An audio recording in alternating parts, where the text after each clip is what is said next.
성경에서 부활을 가장 길게 다루어주는 본문이 고린도전서 15장입니다. 그 말은 고린도 지역의 부활의 문제가 굉장히 심각했다는 것을 이야기하고 있는 것입니다. 꼭 고린도 지역이 아닐지라도 사람들은 그 사후 세계에 대해서 관심이 아주 많습니다. 우리나라 사람들은 죽으면 어디 가느냐? 저승을 간다고 합니다. 이곳이 아닌 저곳이죠. 죽은 후에 가는 곳입니다. 어떤 거리 개념도 우리나라 사람들 속에는 있어요. 그래서 상여 메고 갈 때 저승까지 잘 가라고 모잣돈을 꼭 꽂아줍니다. 그거 안 주면 절대로 안 갑니다. 저승길을 이렇게 가다가 이 생에서 못한 연이 있으면 또 억울한 게 있으면 원한이 안 풀리면 황천을 떠도는데 황천이 어디냐면은 중국 황하강 근처에 아주 질척하고 지저분하고 벌 받은 사람이 가는 게 아니고 그런 지형을 따서 이제 그런 지형이 있다고 그래요. 그래서 죽으면 그런 황천길을 떠돈다. 그렇게 그걸 사람들 믿고 있습니다. 그래서 다시 환생을 해가지고 귀신으로 나타나서 전설의 고향에서 나타나지 않겠습니까? 그러면 어떻게 합니까? 막 구슬을 해줘야 됩니다. 그리고 이 소녀의 원한을 이게 풀어줘야 이게 저승으로 간다고 합니다. 간다는 거예요, 그냥. 우리나라는 그 이후로 또 이제 불교의 영향을 많이 받게 됩니다. 힌두교와 불교는 좀 유사한 부분들이 좀 많습니다. 힌두교가 훨씬 먼저 나왔어요. 그 다음에 이제 불교가 나왔죠. 그러니까 힌두교가 먼저 나왔는데 불교가 나왔다는 것은 석가모니가 시타르타인데 석가모니가 힌두교의 그런 잘못된 것을 계획하기 위해서 불교가 나온 거예요, 사실은. 그래서 천당과 지옥이라고 하는 개념에 대한 인식이 우리나라에 거의 받아들였기 때문에 있습니다. 우리는 천국인데 천당이에요. 어떤 집당자예요, 집당자. 어떤 집에 들어간다. 우리는 이제 천국, 하나님 나라다. 이제 그런 개념인데 조금 의미가 달라요. 그 천당은 뭐냐? 극락이다.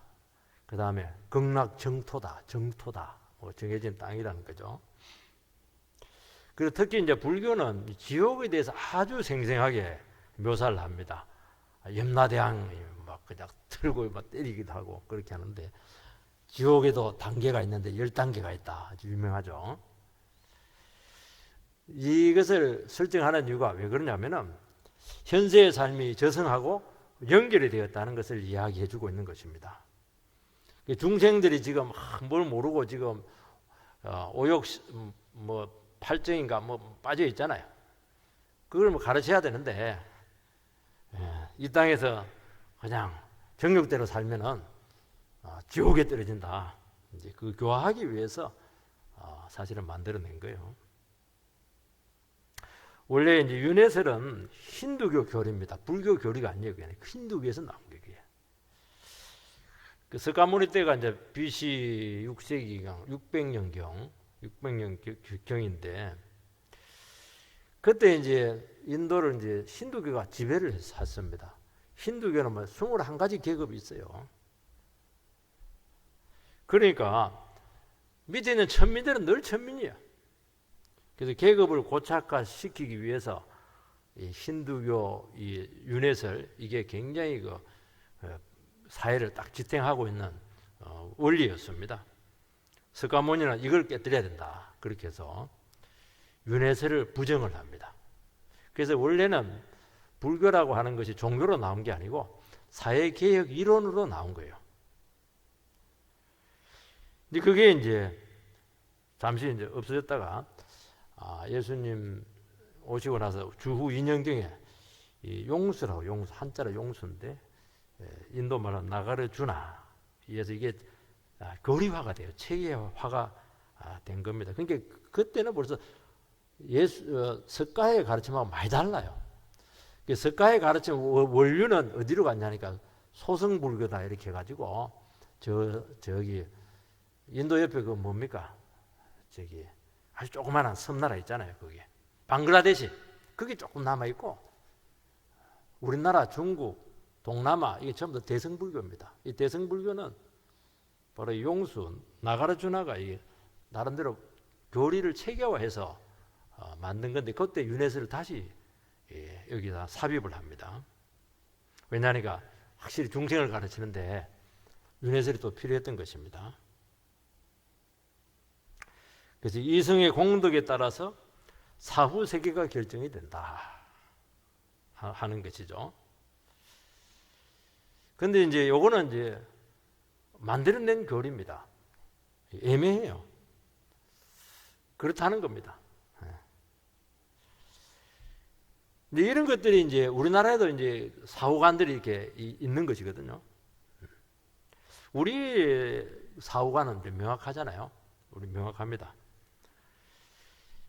논리와 증거가 분명하죠. 예수님이 십자가에 부활하셨듯이 우리의 몸이 부활하게 될 것이고, 예수 믿은 자들은 죽는 즉시 영혼은 하나님 보좌 앞으로 천국에 가게 되고 육신은 땅에 썩게 되고, 예수님 재림하시면 부활해서 영원한 천국에서 영생한다. 이게 우리의 이제 사후관이죠. 이제 예수님 당시 초대교회 때는 이 그리스 지역 아니겠습니까? 서양에는 두 개의 문명이 있는데 헬라의 문명이 있고 히브리 문명이 있습니다. 완전히 문명이 달라요. 두 개가 이제 각축하면서 이제 이렇게 서양 문명이 세워지게 되는데, 헬라 지역의 사후관은 영혼 불멸설입니다. 영육 이원론에 입각한 영혼 불멸설이죠. 영혼은 깨끗하기 때문에 영원하다는 것입니다. 육체는 더럽고 타락했기 때문에 이것은 죽는 순간 소멸된다는 것을 가르칩니다. 그래서 절대로 몸의 부활을 믿지 않아요. 몸은 더럽기 때문이죠. 몸이 더러워요. 그 당시 이제 유대교에서는 사두개파들은 이제 부활을 믿지 않았죠. 근데 바리새파들은 부활을 믿었는데, 그 부활이 우리와 다른 부활입니다. 그 이 땅에 있는 몸이 그대로 살아나는 거예요. 우리는 그대로 살아나는 거 아니거든요. 천국의 재료로 완전히 썩지 않고 죽지 않는 몸으로 다시 부활하는 것인데,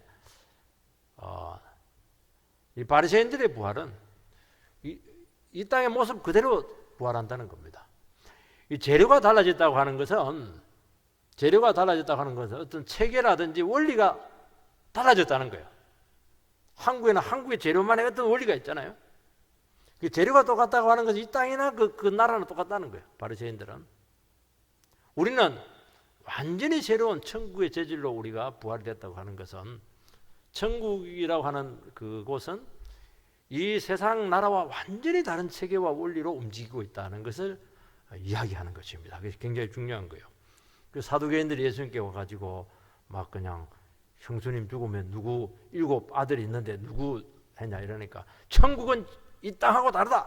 거기는 장가도 안 가고 시집도 안 간다. 이렇게 얘기한 것은 이 땅의 제도와 다르다는 겁니다. 이 땅의 제도는 결혼이 제일 좋잖아요. 행복하고.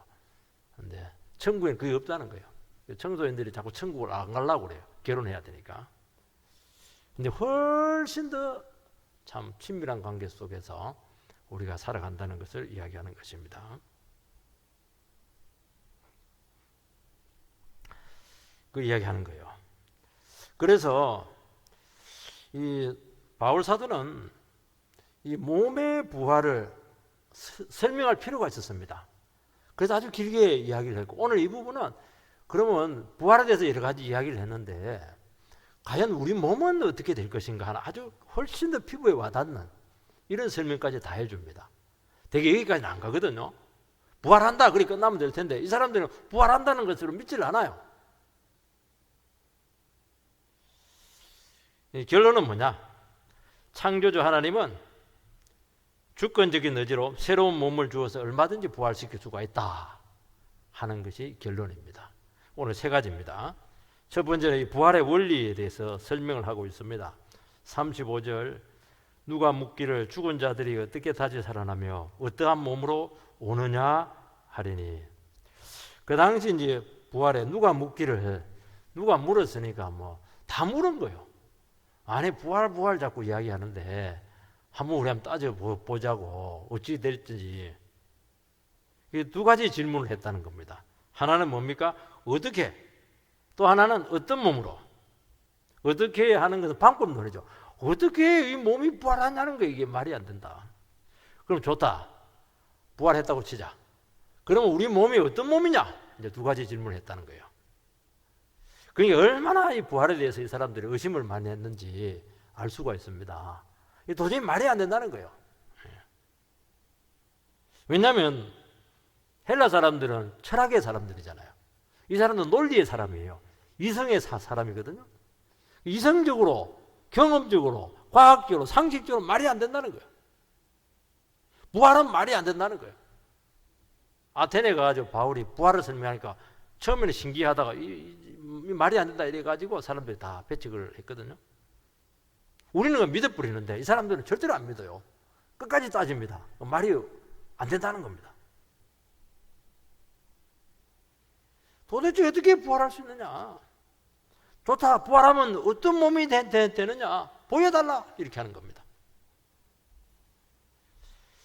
또 이게 상당히 설득력이 있습니다. 왜냐하니까 그 현실적으로 보면 우리가 죽으면은 바로 썩어서 문드러지는데 땅에 없어지는데 뭐 심지어 뭐 화장까지 하잖아요.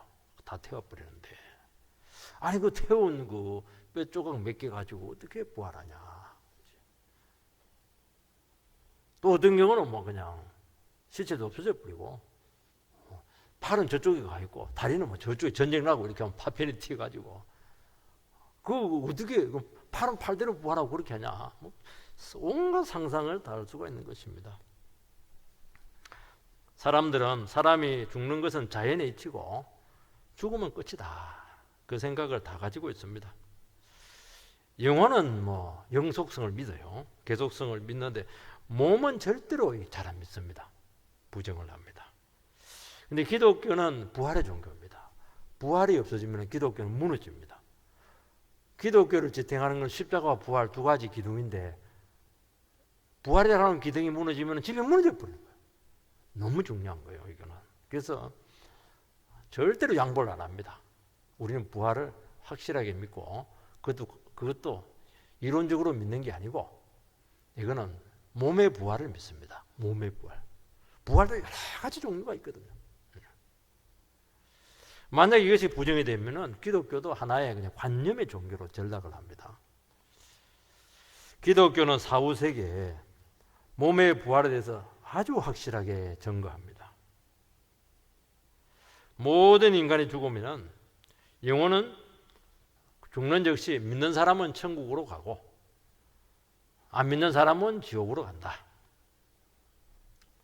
주님 오실 때까지 어떤 사람들은 뭐 음부에 좀 기다리고 있다 그렇게 하는데 우리는 그것까지는 잘 모르고 주님 재림하실 때 믿는 사람이나 안 믿는 사람이나 죽은 사람들은 다 부활해서 믿는 사람들은 천국에 가서 영원히 살고 안 믿는 사람들은 부활해서 지옥에서 뜨겁게 산다. 그게 이제 우리의 교리입니다. 그걸 어떻게 믿느냐? 얼마든지 믿을 수가 있죠. 하나님의 아들 되신 예수님께서 죽으시고 몸으로 부활을 하셨습니다. 그걸 우리 눈에 40일 동안 보여주었어요. 예수님은 죽은 저편으로 가셨다가 죽음의 권세를 깨뜨리고 다시 살아나셨기 때문에 기독교의 사후 세계와 몸의 부활은 확실합니다. 기독교는 어디서 힘을 발휘하느냐? 장례식장에 가면 기독교가 굉장히 힘이 있어요. 가톨릭도 굉장히 좀 약해. 연옥이 들어와가지고 굉장히 약합니다. 불교는 뭐 굉장히 불안하죠. 심지어 뭐 몸을 태워서 이렇게 극락에 들어가려고 하기도 하고 그렇게 하는 겁니다. 우리는 안 그래요. 우리는 죽으면 천국 간다. 예수님 오시면 부활한다. 그리고 사랑하는 성도들 그래서 기다리고 있다. 사랑하는 믿는 부모님 먼저 가세요. 내가 뒤따라갈 테니까. 굉장히 슬프지만 소망이 있죠. 이걸 당당히 이야기할 수가 있습니다. 왜냐하니까 예수님께서 죽으셨다가 죽음의 권세를 깨뜨리시고 완전히 새로운 몸으로 부활을 하셨기 때문이고 그것을 제자들이 다 확인을 했다는 것이죠. 그냥 다시 살아난다는 게 아니에요. 좋은 곳으로 간다. 저희 어머니도 늘 하는 말이에요. 나는 참 착한 짓도 많이 하고 도와줬기 때문에 늘 좋은 곳으로 간다. 뭐 늘 그 얘기를 해요. 갔는지 안 갔는지 저는 참 불행하다고 생각합니다. 그 도덕적인 필요에 의해서 사후관이 되게 생기는데 우리는 그게 아닙니다. 개연성이 아니고 확실성이에요. 그 기독교의 힘은 바로 이 부활의 확실성에서 나오는 거예요. 부활이 없으면 전부 다 흐릿해져요. 모든 게 흐려지고 약화되고 그럴 수도 있고 안 그럴 수도 있고 100% 그렇다는 보장이 없어요. 부활이기 때문에 100% 그렇다는 거예요. 재용서 받은 걸 어떻게 확인해? 예수님께 죽으셨다 부활했기 때문에 내 재용서 받은 것이 100% 확실한 거죠. 주님 지금도 다스리고 계신 거 어떻게 믿어? 예수님께 부활하셔서 그 모습 그대로 성취하시고 지금 보좌 우편에 계신다는 것을 우리 믿잖아요. 그리고 그 부활한 몸으로 다시 오신다는 거예요. 그러니까 죽음 앞에서 담대하죠. 여기 보면은 이제 35절에 다시 살아나며, 다시 살아나며, 이 살아나며 이것은 능동태가 아니고 수동태입니다. 죽은 시체가 다시 살아나는 게 아니고 살아나진다는 거예요. 쉽게 말해서 하나님께서 다시 살려내신다. 그런 뜻을 가지고 있습니다. 하나님께서는 이미 계속적으로 이 땅에서도 살리는 일을 많이 합니다. 나사로도 살리기도 하고 또 병든 자를 또 치료하기도 하고 전부 다 살리는 일이거든요. 36절에 보면은 어리석은 자여 내가 뿌리는 씨가 죽지 않으면 살아나지 못하겠고 어리석은 자여 이 바보들아 이제 그런 말씀이죠. 너희들이 얼마든지 부활을 유추할 수도 있고 믿을 수도 있는데 이 바보들아 왜 못 믿냐는 거예요. 여러분 자연에 보면 부활의 모습들이 많이 나타난다는 것입니다. 우리 인생들 속에서 특히 크리스찬 교회 안에서 부활의 모습 많이 나타난다는 것을 이야기하는 것입니다. 이 바보들아 왜 그거 못 믿냐 그 얘기하는 겁니다. 하나님께서는 자연과 인생 속에 부활을 연상케 하는 많은 그 현상들을 주셨습니다. 여러분 겨울 되면 막 앙상하잖아요. 여기 우리 이거 참나무. 근데 봄 되면 막 한순간에 잎사귀가 나가지고 그냥 싹이 나가지고 막 꽉 채웁니다. 생명력으로. 겨울 보면 떼감밖에 안 되는데 저렇게 아주 강력하죠. 여러분 애벌레 보면요 정말 그 나비 애벌레 보면 흉측합니다 그거. 근데 나비가 됐어 호랑나비, 노랑나비, 흰나비 온갖 나비들 다 있어 너무 아름답잖아요 색깔들이. 근데 부활을 보여주는 그런 자연 현상의 한 모습이죠. 우리가 이제 잠을 잡니다. 밤에 잠을 잡니다. 그리고 아침에 다시 깨어납니다. 그 사실 잠을 잔다는 게 죽었다는 거예요. 근데 일어나면서 막 기지개를 막 펴면서 와 살았다 이렇게 얘기하잖아요. 그것도 한 부활의 한 모습입니다. 그 완전히 죽은 거예요. 이거. 완전 의식이 완전히 간 거거든요. 우리 성도들의 삶에서도 부활의 모습이 나타납니다. 바울은 나는 날마다 죽노라 부활에 참여하기 위해서다 그렇게 말씀하고 있습니다. 이 말은 자기를 칼로 찢어서 죽였다는 게 아니고 자기 그 제된 자를 날마다 죽였다는 거예요. 나를 죽이면 죽일수록 내 안에서 부활의 능력이 나오더라는 겁니다. 이 능력이 어디서 왔느냐? 여러분 예수를 안 믿으면 이 능력이 안 나옵니다. 그 세상 사람들은 절대로 자기를 안 죽여요. 더 자존심 세우고 이렇게 하지. 기싸움하고 이렇게 하지. 절대로 자기를 안 죽여요. 우리는 죽여냅니다. 왜 죽여내요? 내 안에 부활의 능력이 있다는 것을 믿거든요.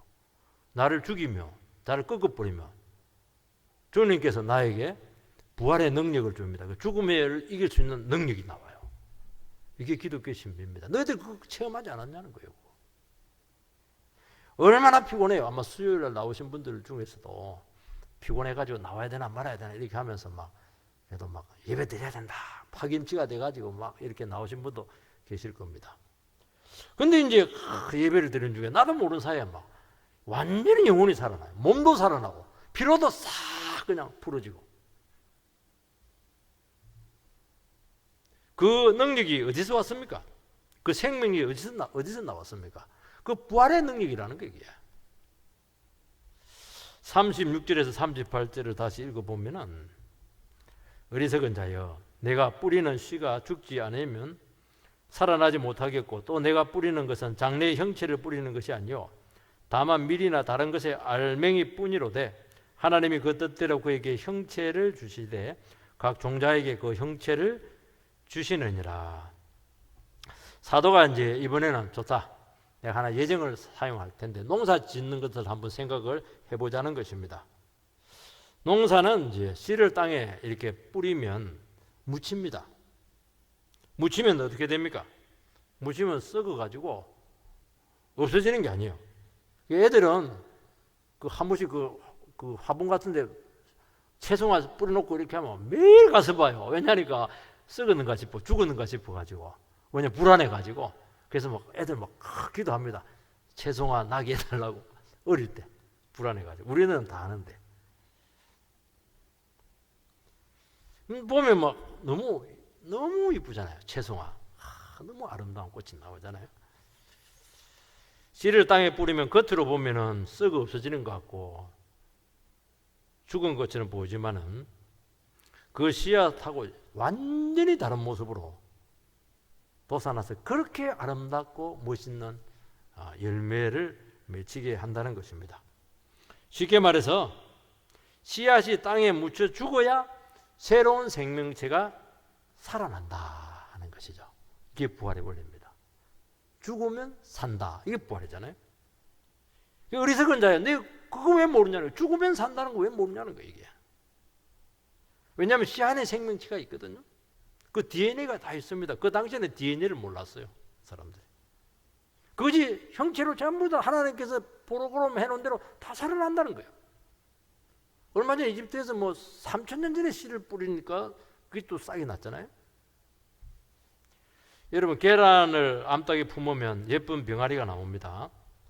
그러나 무정란은 병아리가 나오는 게 아니고 썩어서 소멸됩니다. 이 신자와 불신자는 겉으로 보면은 전혀 표시가 나지 않습니다. 믿는 자에게는 생명과 성령이 그 안에 있습니다. 예수 믿을 때 거듭났습니다. 땅의 생명이 아니라 하늘의 생명이 우리에게 있게 되고 다시 태어나게 된 것입니다.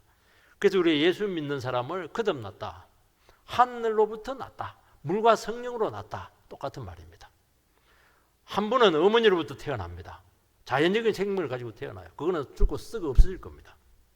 그러나 예수를 믿으면 다시 한 번 더 태어나요. 하늘로부터 태어납니다. 그러고 나서 죽고 나서는 생명의 부활로 태어난다는 것입니다. 틀릴 게 뭐가 있습니까? 간단하잖아요. 여러분, 이 부활의 원리는 죽어야 사는 것입니다. 거듭남의 원리와 똑같아요. 다시 산다는 거예요. 다시 시작한다는 것입니다. 날마다 부활의 능력으로 다시 우리는 시작할 수 있다는 소망의 메시지죠. 그것도 확실한 겁니다. 우리는 내 인생을 바라보면서 후회될 때가 참 많이 있어요. 내가 예수 믿기 전에 그 삶이 너무 낭비적입니다. 너무 헛살았어요. 그래서 리셋하고 싶어요. 우리 컴퓨터 막 그냥 흥끄러지고 엉망이고 잘 안 돌면 막 완전히 초기화 하잖아요. 초기화, 리셋. 자료 싹 없애가지고 그렇게 하고 싶을 때가 있거든요. 우리 인생은 그게 안 되는 거예요. 근데 우리 예수를 믿으면 리셋이 돼요. 새로 시작할 수가 있어요. 새로. 기독교는 죽음에서 새롭게 시작을 하는 것입니다. 죽음에서. 내가 죽으면 새 생명의 역사를 하게 되고 부활의 능력이 역사를 하게 되고 참 아름다운 말씀이 뭐냐니까 38절에 보면은 하나님이 그 뜻대로 그의 형체를 주시되 참 저는 이 말씀은 참 은혜가 많이 돼요. 하나님께서 하나님 뜻대로 형체를 주신다는 거예요. 하나님께서 우리의 믿음을 보시고 우리 인생에 대해서 형체를 주시겠다는 거예요. 그건 모르겠어요. 어떤 형체를 줄지. 하나님께서 주시는 형체가 뭐 아주 괴물 같겠습니까? 지저분하겠습니까? 얼마나 아름답겠어요. 참 우리 생활 하나님께서 형체를 주시는데 믿음에 따라서 심은 대로 거두게 하실 것이거든요. 얼마나 멋있는 인생의 형체를 주시겠냐. 그 하나님 뜻대로 한다는 거예요. 그게 너무 신기해요. 두 번째는 이 부활한 몸의 모습이 어떤 모습이냐 하는 것입니다. 39절에서 40절 상반절 말씀을 읽어보면은 육체가 다 같은 육체가 아니니 하나는 사람의 육체예요, 하나는 짐승의 육체요, 하나는 새의 육체요, 하나는 물고기의 육체라. 하늘에 속한 형체도 있고 땅에 속한 형체도 있으나 여러 종류의 몸이 있습니다. 사람의 육체도 있고 짐승의 육체도 있고 새의 육체도 있고 물고기의 육체가 있는데 다양하게 다 다르다는 거예요. 여러분, 사람 고기하고 물고기 고기하고 달라요. 사람의 뼈대하고 물고기 뼈대하고 다 달라요. 새의 뼈하고 짐승의 뼈가 달라요. 그 뭡니까? 짐승의 뼈 사자의 뼈는 막 굉장히 강하잖아요. 새의 뼈는 막 탁 건드리면 부러져 버려. 날아다녀야 되니까 공간이 비었잖아요. 조중하게 다 그 재질이 다르고 구조가 다 다르고 다 다르다는 거예요. 그 상황에 따라서 다 다르다는 거예요. 우리가 부활 전에 가지고 있던 몸의 종류와 부활 후에 가질 몸의 종류도 다르다는 것을 이야기하는 것입니다. 그래, 어떤 분들은 해석을 할 때 누가 부활하냐, 누가 부활하냐, 앞에 보면은 이제 뭐라고 되어 있냐니까 하나님께서 그 뜻대로 그게 형체를 주시되 각 종자의 그 형체를 주신다, 그렇게 되어 있는데 그 종자가 좋아야 된다, 그렇게 하는데 종자가 네 종류가 있다. 사람, 새, 짐승, 물고기 종자가 있는데 이 종자가 좋아야 부활이 잘 된다, 이렇게 해석을 하는 분이 계시더라고요. 저는 뭐 명확하지는 않은데 조금 합리적이지 않지 않냐, 저는 그런 좀 생각을 합니다. 그래서 인간 같은 사람이 있고 짐승 같은 사람이 있는데 짐승 같은 사람 갖고 되겠냐, 우리가 사람같이 이렇게 해야 되지. 좀 그거는 조금 너무 좀 영해한 부분이 있지 않나, 저는 그런 생각을 하는데, 그렇지, 그런 것보다는 육체라고 하는 것은 재질이잖아요. 우리 재질이 몸을 이루는 게 육체거든요. 그 재질이 다 다르다는 거예요. 그의 상황에 맞게 재질과 구조와 체계가 다르다는 것을 이야기하는 것입니다. 그러니까 우리가 땅에 있을 때 몸의 재질하고 구조하고 부활하고 난 후에 천상세계에 있을 때 구조하고 재질이 다르다는 것을 얼마든지 유추해 볼 수가 있습니다. 그의 천상적 존재는 천상적인 존재 질서에 합당한 형태와 재질과 구조를 지니고 있듯이 지상적 존재도 지상적 존재 질서에 합당한 형체를 가지는 것은 당연하다는 것이에요. 물 가운데 살던 고기가 물 바깥으로 나오면 생존 환경이 털려서 죽습니다. 공중에 사는 새도 마찬가지로 물속에 들어가면 일시적으로 들어갈 수는 있지만 죽습니다. 영적 세계나 부활 이후의 세계에서도 마찬가지로 동일하게 적용이 될 수가 있습니다. 이 세상의 존재와 오는 세상의 존재 질서는 마치 물고기가 무트로 나서 살 수 없는 것처럼 근본적으로 다르다는 것을 이야기하는 것입니다. 50절 말씀을 한번 읽어보면요, 형제들아, 내가 이것을 말하노니 혈과 육은 하나님 나라를 이어받을 수 없고 또한 썩은 것은 썩지 아니할 것을 유업으로 받지 못하느니라. 예수 믿는 사람이 세상에서 혈과 육을 지니고 살지만은 부활의 세계로 들어가게 될 때는 이 땅의 원리인 재질인 그런 구조인 혈과 육의 원리로 재질을 가지고는 들어갈 수가 없다 하는 이야기를 하는 것입니다. 우리는 전부 다 혈을 가지고 있고 육을 가지고 있어요. 그것은 단지 피하고 살만 이야기하는 게 아닙니다. 우리 몸을 통해서 이루어지는 오늘 현대 이 땅에서의 삶의 그 원리도 다 포함되는 것을 이야기하는 것입니다. 신자의 혈과 육은 썩을 수밖에 없는 그런 성격을 가지고 있습니다. 그리고 이 세상은 주님 오시면 다 불태워지게 될 것입니다. 그러나 신자의 썩을 수밖에 없는 몸은 썩지 않을 신령한 몸으로 변화를 받아야 된다는 것입니다. 그것은 부활하면서 새로운 부활의 형체를 주님께서는 재질과 원리를 우리 몸에 주시겠다는 것입니다. 우리는 현재의 몸이 영구적이지 않습니다. 우리는 자꾸 이 몸이 자꾸 이제 영구적이다 생각을 많이 하거든요. 그래서 우리 기독교에서는 매장을 굉장히 중요하게 여겼고 화장을 굉장히 꺼려했습니다. 근데 워낙 국도가 적다 보니까 이제는 다 하게 되는데, 옛날에는 뭐 매장은, 화장은 아예 생각도 안 했어요. 왜냐하면 천국에서 이 몸 갖고 만나야 되니까.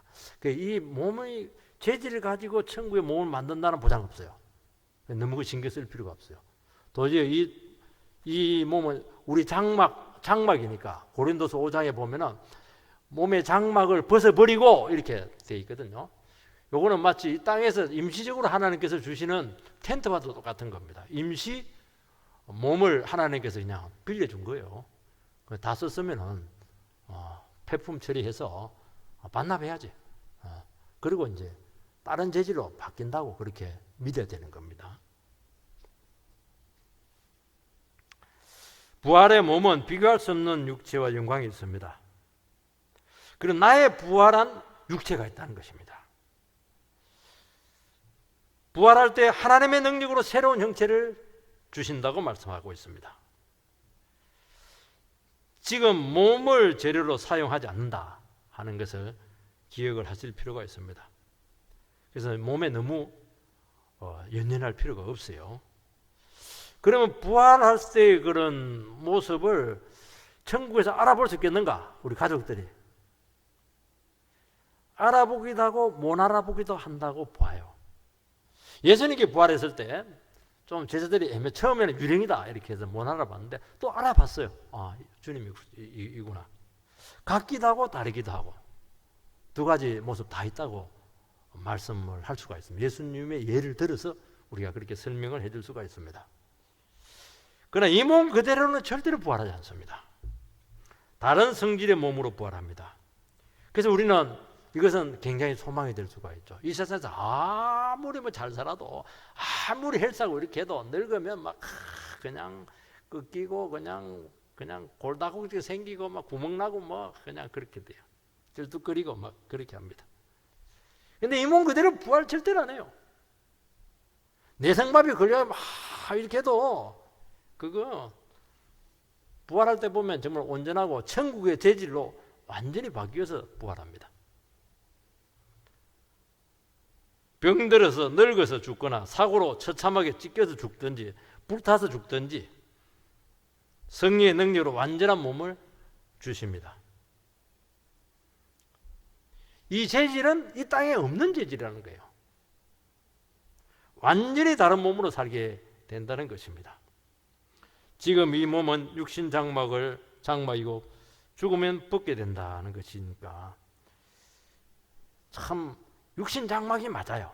이 육신을 벗는다 이렇게 하는데 이걸 쓰고 있으니까 굉장히 장애가 많거든요. 아프면 힘들고 그냥 뭐 이렇게 좀 이렇게 나이 들고 이러면 또 이 몸이 이게 굉장히 몸이기요 좋은데도 이게 굉장히 장애가 많습니다. 그 육신 장막을 벗는다는 말이 맞아요.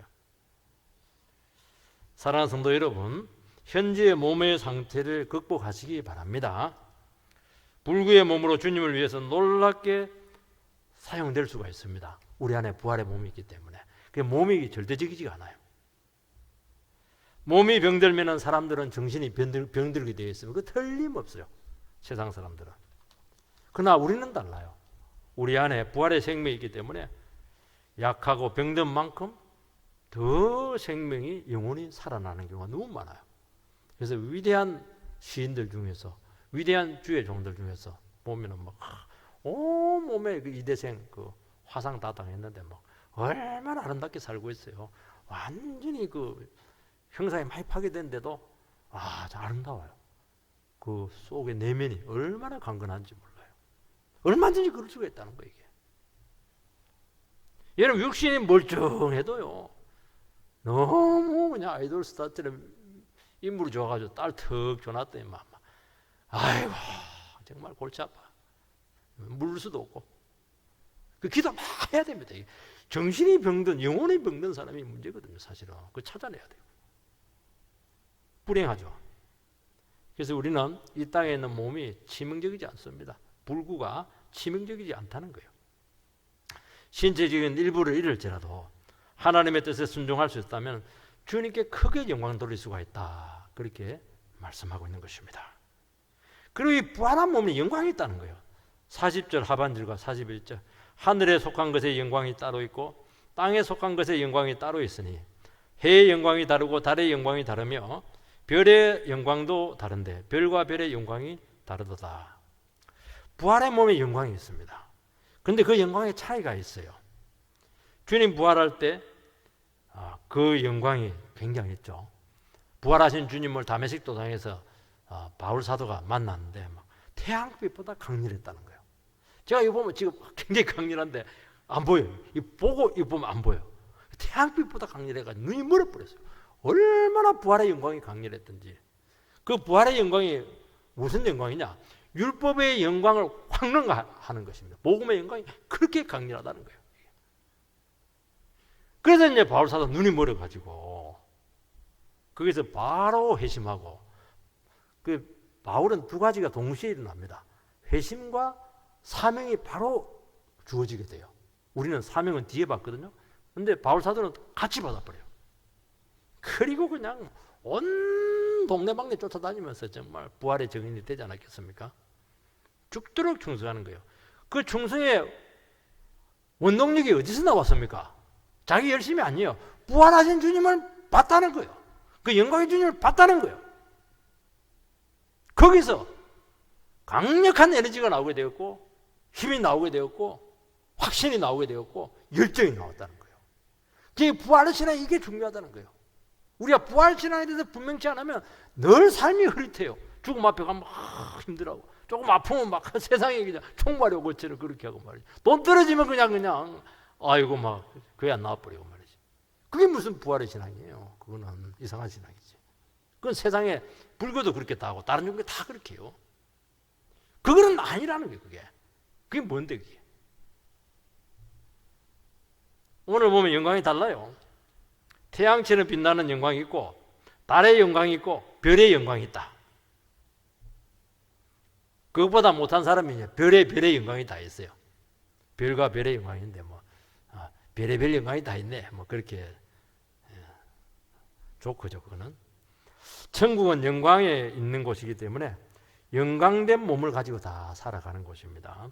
영광의 차이가 많아요. 그러면 세상에서는 빛과 번쩍하고 이러면 시기하고 빛과 번쩍한 차 타고 이러면 그냥 찌그러뜨리고 이렇게 하는데 천국은 안 그래요. 사람들 다 인정을 해요. 저 사람은 당연히 저런 영광을 받을 가치가 있어. 아무도 시기 안 해. 마땅히 누려야 될 영광이야.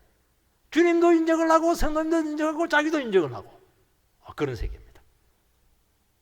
그리고 영광이 있다는 것 자체가 너무나 엄청난 거예요. 천국의 영광은 이 땅의 영광을 다 모아놔도 완전히 발채도 가지도 않습니다. 엄청나죠. 어떻게 그러면 이 영광을 우리가 받을 수 있겠을까? 그거는 딱 하나입니다. 주님께 더 가까이 나가는 것입니다. 주님을 위해서 많이 버린 사람, 주님을 최고로 의지한 사람, 그 나라와 그를 위해서 최고로 희생한 사람, 다른 영혼을 위해서 주님처럼 죽었다면 아마 굉장히 빛날 것입니다. 어떤 분들은 죽기 전에 겨우 그냥 지옥 가면 안 되니까 예수 믿고 세례받고 가는데, 그런 영광은 이제 별의 영광이죠. 특거리 영광. 그래도 그 영광이 있다는 게 얼마나 중요해요. 그 영광도 이 세상과는 비교할 수가 없습니다. 여러분 세상 영광도 얼마나 대단한지요. 올림픽에 금메달 따려고 4년 동안 죽기 살기로 노력하잖아요. 우리가 이 천국의 영광을 위해서 그렇게 노력하는 사람 누가 있어요? 바울 사도는 그렇게 했어요. 나는 표대를 향해서 앞으로 간다고. 뒤도 안 돌아본다고. 우리 세상 영광에 현혹되지 말고 이 반딧불과도 같은 그 영광에 저렇게 목숨 걸 필요가 뭐가 있습니까? 진정한 영광의 삶이 되기를 주의 이름으로 축원드립니다.